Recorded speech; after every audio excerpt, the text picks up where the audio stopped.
Very, very important.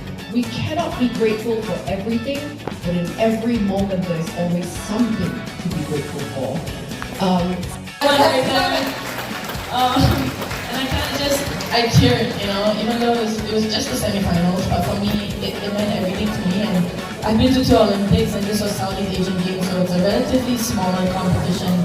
But for me, that moment meant everything, and having heard all my teammates go crazy for me, I think that meant the world to me. But yeah, I guess for me, going back to the main point is that it's nice to have a community, and I'm starting to feel more people, you know, kind of appreciate my success and me competing on a bigger stage. But it's also really important for me to bring awareness to people that sports that aren't really, you know, mainstream sports, or like the misconceptions about, you know, fencing and that it's an elitist sport, which to a certain degree I do agree, but I think you should understand the athlete before assuming who they are just based on the sport that they do.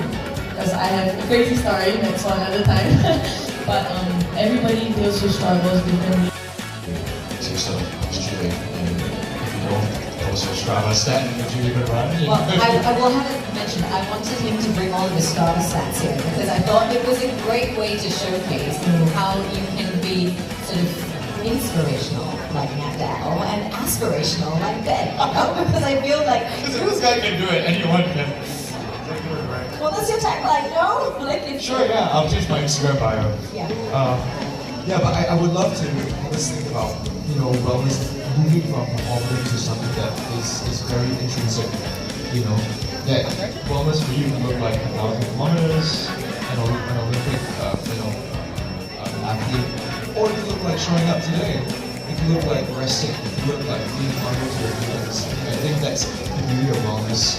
The first step is really understanding that we're all built with really better.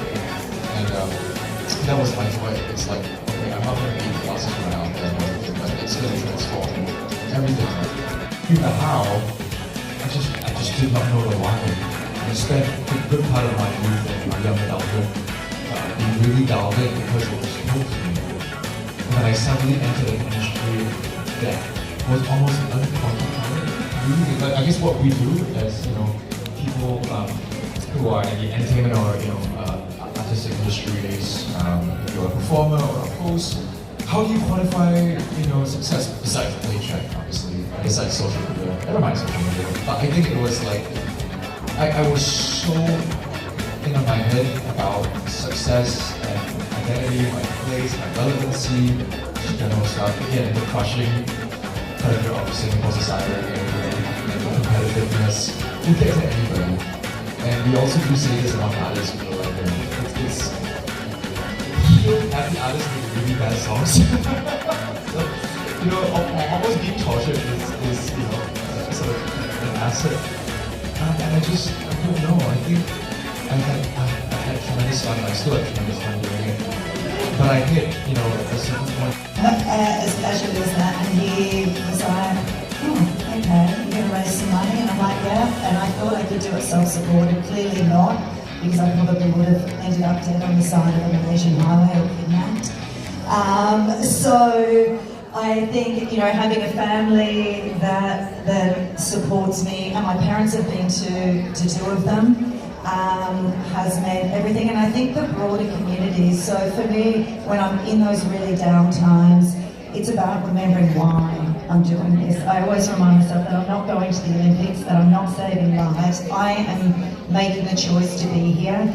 I've also been through just as hard things in my life, and I'm still standing here today. So it's okay, I know I can get through them.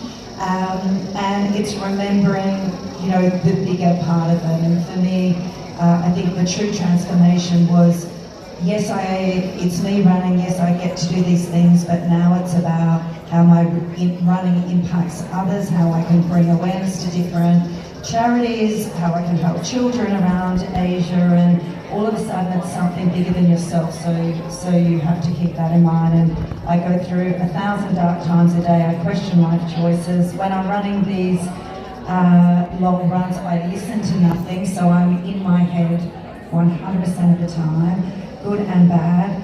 But I do have to remind myself that this is why I'm doing it. And I think anyone who's struggling to go for a 5K run or to get themselves through high rocks training or whatever it is, just remember that you've already done hard things and that you will get through this as well, and remind yourself why you're doing it.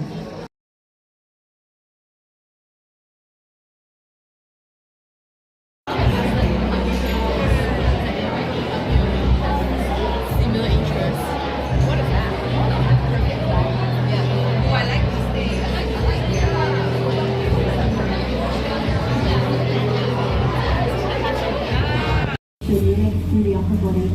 5, 4. Reset the spine, release the arm. Exhale, we come.